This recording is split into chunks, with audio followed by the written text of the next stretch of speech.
Welcome to Sunshine Cathedral's Queer God Squad. It's Tuesday, July 30th, 2024. I'm Reverend Dr. Darrell Watkins, the senior minister here at Sunshine Cathedral. I am Reverend Dr. Robert Griffin, the executive minister.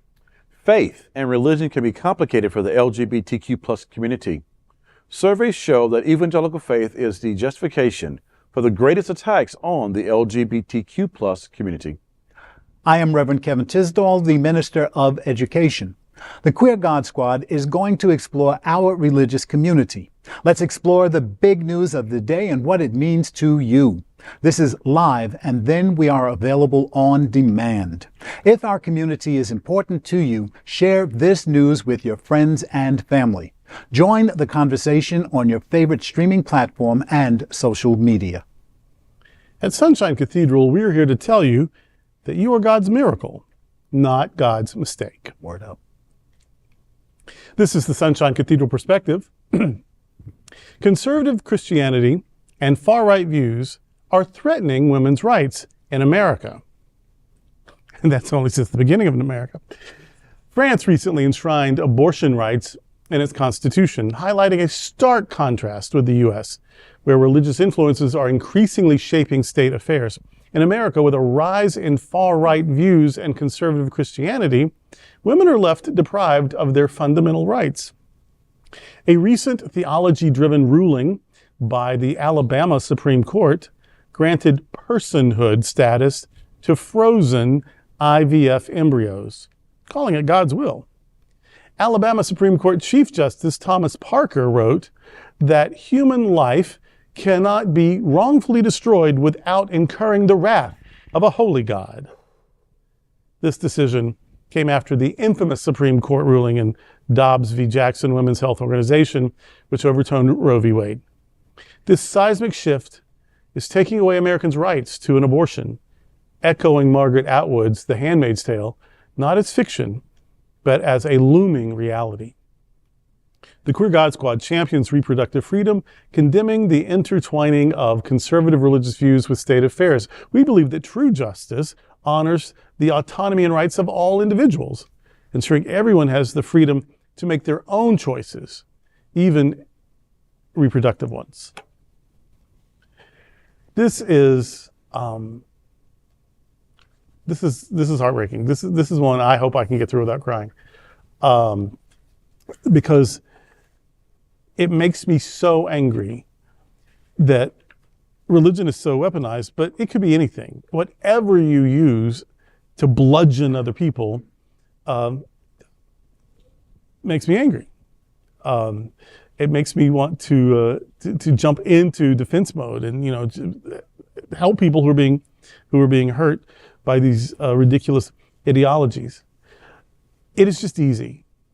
It is just too easy to decide that a symbiotic organism, one could say, realizing it might be considered provocative, but not untrue, one could say a parasitic organism, that to consider that this thing that can eat or breathe on its own, this thing in the first many weeks does not look like anything recognizable, this thing that doesn't have internal organs for a while, to say we've just decided that is a full person with full rights, and yet the person who is its host might not have the right to choose what to do with it.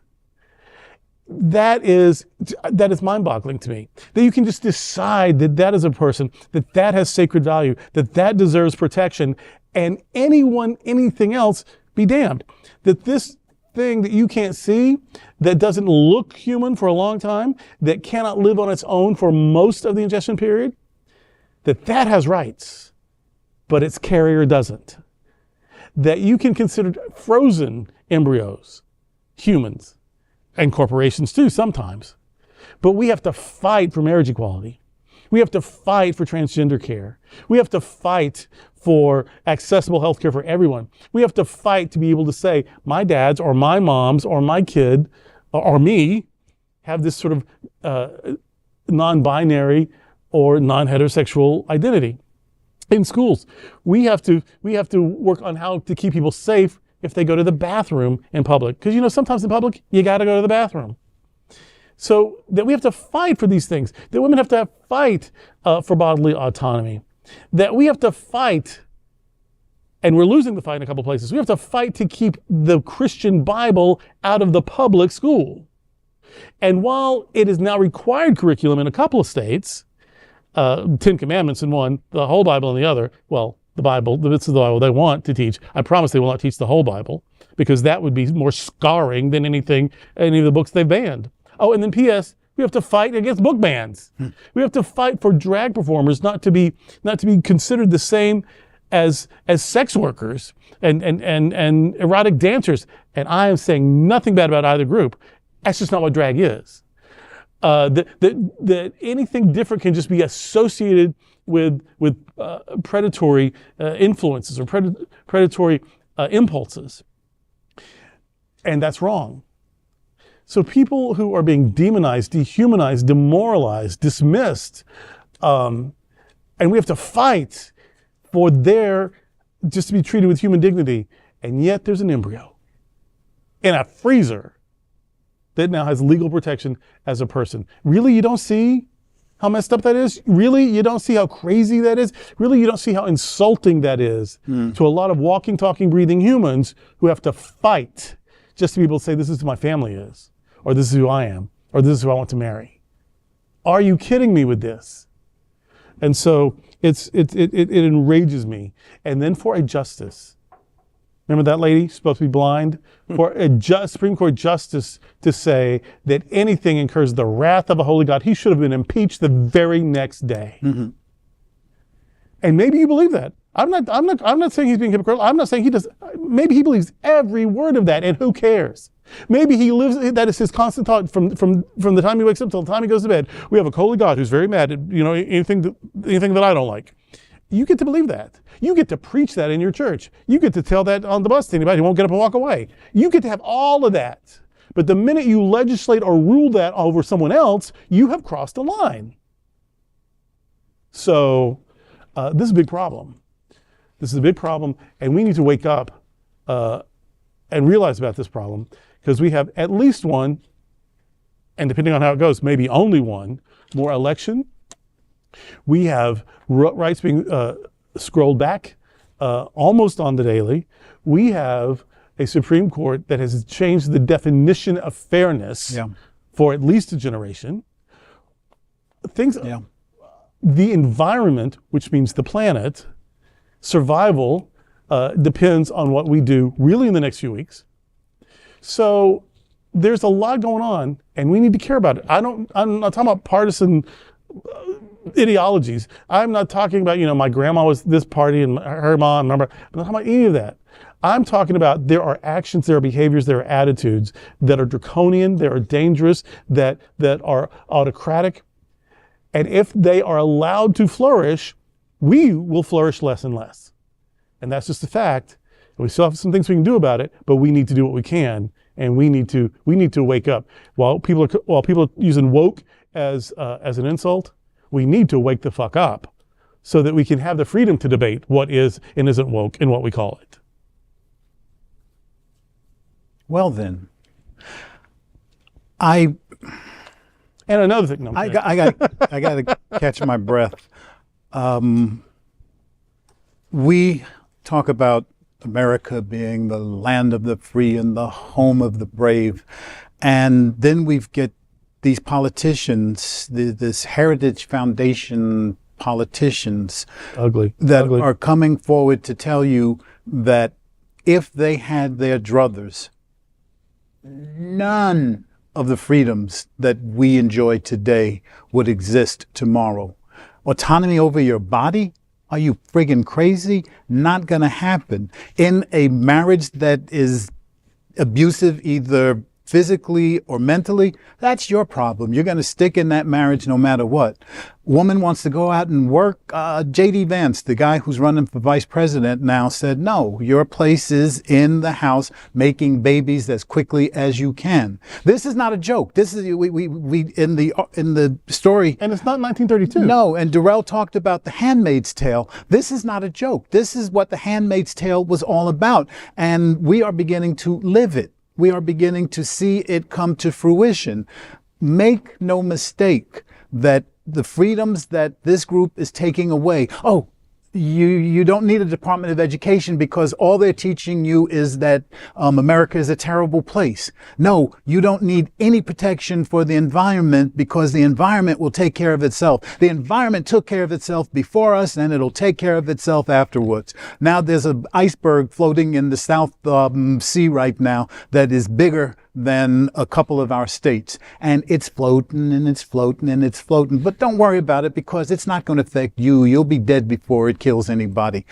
There's just so much going on right now in our world where they're calling it religious doctrine, but what it is control doctrine. We talk about it at this table often. What people want to do, what people in a lot of groups want to do is to control everything that you do.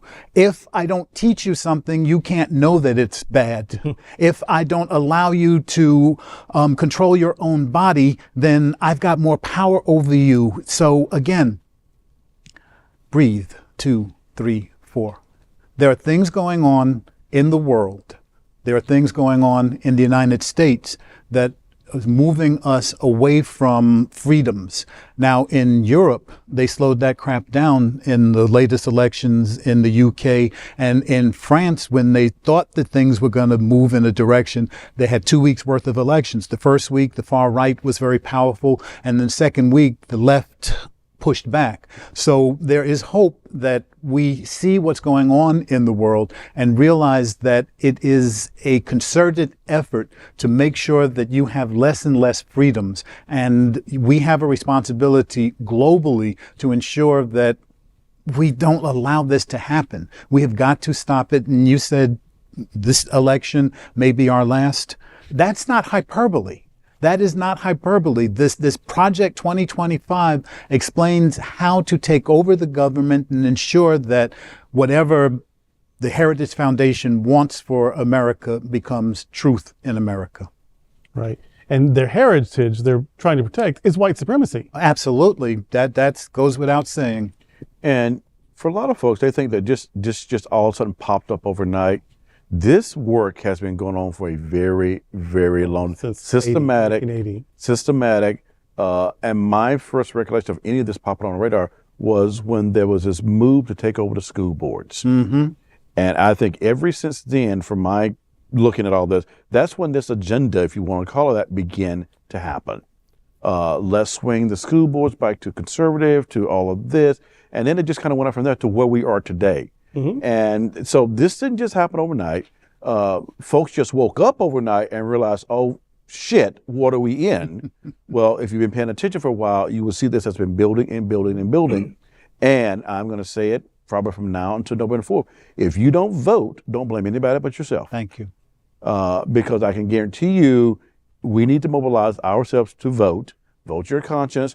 I like how someone said, if you're voting for people now, look at their performance and what they stand behind and what they're doing versus what they've never done, and claiming that right to hold the same position. Mm-hmm. I am banking on people who we can fact check their records to know where they stand, to understand their politics and what they're willing to do. And I can assure you, I am from Alabama. Alabama, you are out of line on this one. Yeah.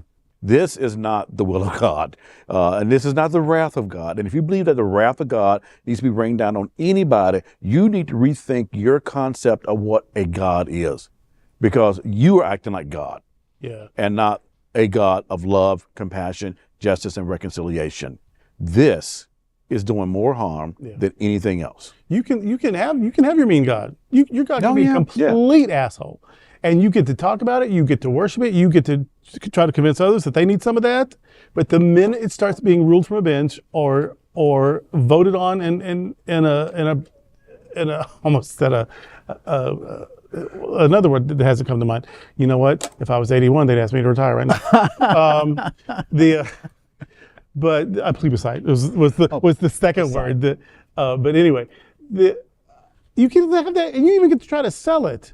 But when people say I don't want to buy it, that's the end of the conversation, and you don't then get to legislate or rule it from the legislature or the courts. Although it's happening, and if we let it continue to happen, it will continue to happen. This is the year 2014, and not every woman in every state now has a right to go have something done in her body that will make her life better, or maybe even save it. Because your belief that you can't prove, your belief is that there is a God. And your belief is that that God has given us a soul.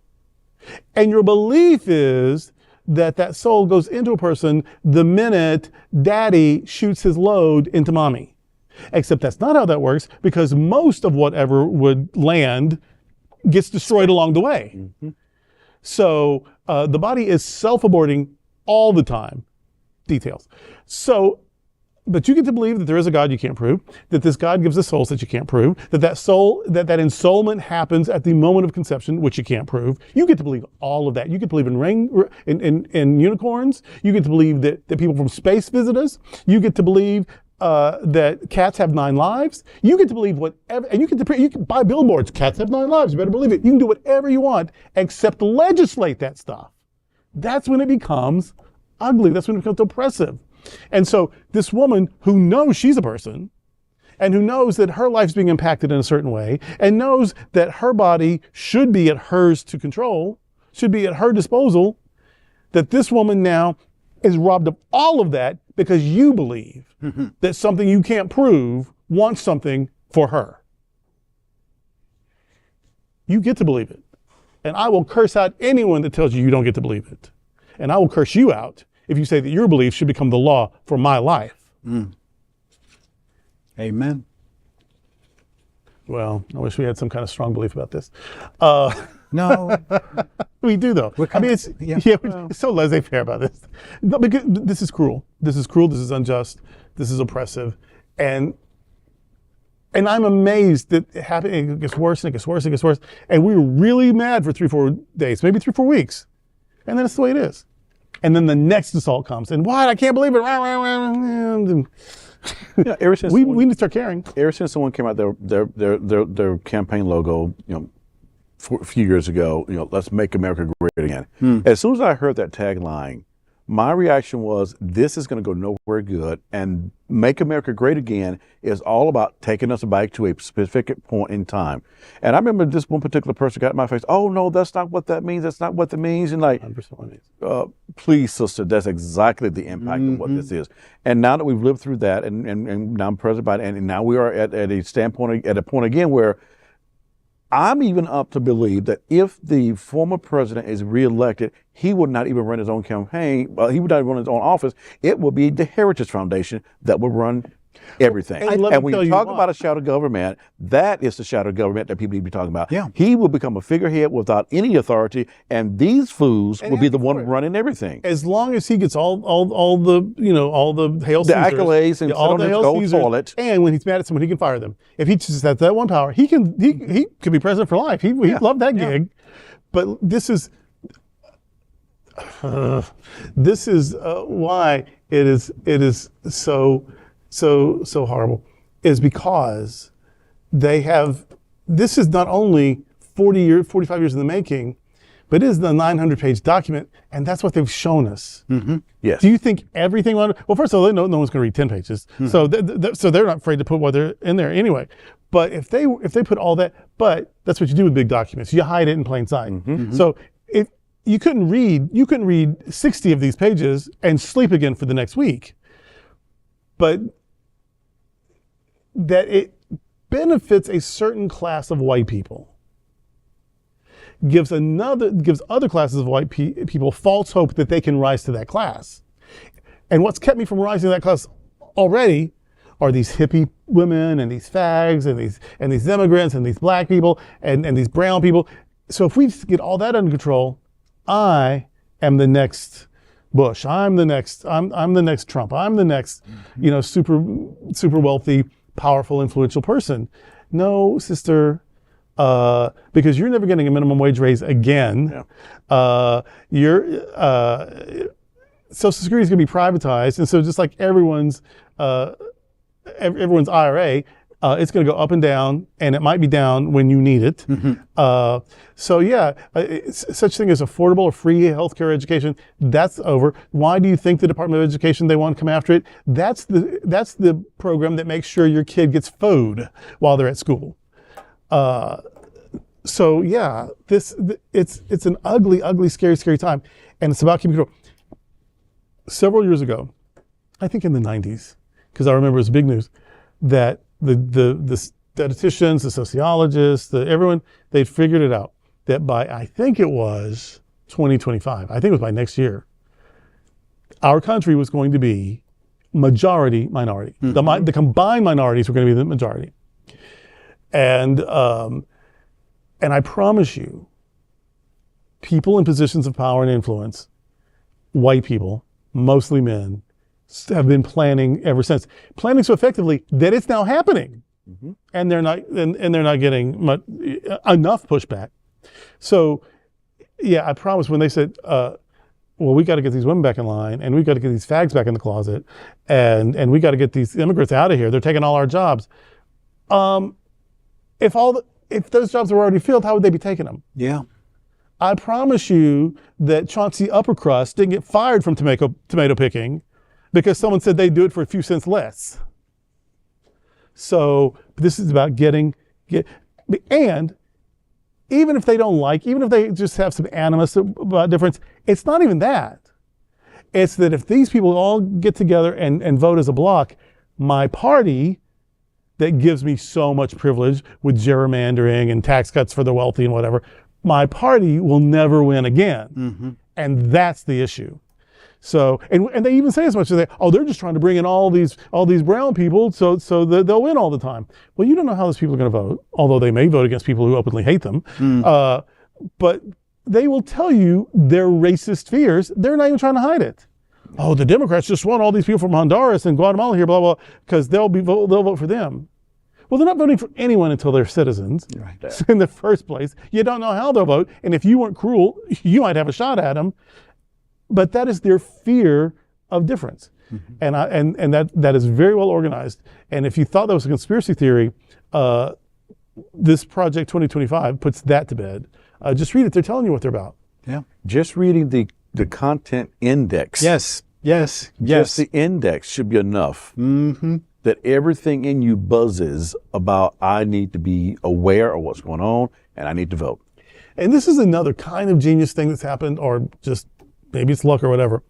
But anytime anyone was too autocratic or too mean or too about war, or anything was that, one thing that also Hitler was about, or two things that Hitler was always about, and we all, well, that Hitler, and so they so overused it that now no one wants to say anything's Hitler-esque, even if half of your agenda looks like Hitler's. You don't want to call it out. Oh, that's just hyperbole. That's just conspiracy theory. That's just overreacting. That's just catastrophizing. Blah blah blah. So now no one says this playbook that they've printed. I didn't make this up. This is released by some sneaky journalist who wouldn't do it anyway now, because journalists are complicit. Whatever gets them ratings, which gets them money.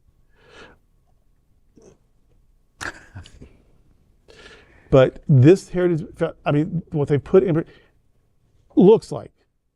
I'm not saying that's their goal. I'm not saying that's how it would work out, because maybe we'd resist better. We don't seem to be doing a job of it. But this heritage, it looks like Mussolini. It looks like Franco. It looks like, dare I say it, Hitler. 75 to 90% of those agendas are echoed in this plan, in this program. But we can't say it because now it's become unpopular to say, because we said it when it wasn't really true so many times, that now we can't say it when it's in your face obvious. And that's another problem we have too. We don't have to worry about any of this though. If everyone votes, I'm not even tell you who to vote for. Because it doesn't matter. Because when everyone votes, progressives win. So just vote. And even if you're voting for someone crazy, if everyone's voting, the next three people are going to cancel that out. So just vote. Everybody vote. And if everybody votes and everybody really wants this other foolishness, well, at least I know that I live in a country that really thought that wasn't capable of critical thinking. And that'll make me sad, but that's different than being completely steamrolled and, having things stolen from you. Yeah. So, okay, I just live in, and of course we live in a country where critical thinking is not very common because we've let them attack education for now decades. And now they are just openly snatching books off library shelves. They're not letting you talk about your own family. Diversity, inclusion, and equity programs are being scratched. People are being fired for even promoting them. That's not fascist how? So we've been getting a substandard education because education, we don't want you to go to university because they just indoctrinate you. Okay, if that university was not preceded by the words Oral Roberts, then no. Second, higher education teaches you the scientific method and critical thinking and philosophy and languages. And if you get a proper education, you won't be indoctrinatable. Right. That's the point of it. But because you're not indoctrinatable, that's the projection that, well, they're indoctrinating you. They're indoctrinating you so that you don't think uncritically about whatever bullshit I throw at you. So yeah, if they didn't go to somebody's Christian college or Bible college, indoctrination is not the issue in education, certainly not public education. But it's becoming that way in lower grades education because now the state is saying you can't teach anything that fundamentalists disagree with, even if it is objectively fair, viably true. And there you have it. We got to go, or else this is going to be a 30-minute show, and that never happens. It's already happened again this week. Anyway, it's rough. We get passionate, we get stirred up, but not for nothing. This really is important. So please think about it, and please vote. Every time, every up and down, every election, every time, vote. Yes. That's today with the Queer God Squad. We want to thank you for joining us. We're here daily at 3 p.m. to have some fun and to discuss what our LGBTQ plus community is talking about. Sunshine Cathedral is the world's largest progressive queer church. Progressive, queer, and God are words that naturally should go together. And we are all in this together. Remember that. You are God's miracle, not God's mistake. Until the next time, we are the Queer God Squad. Goodbye.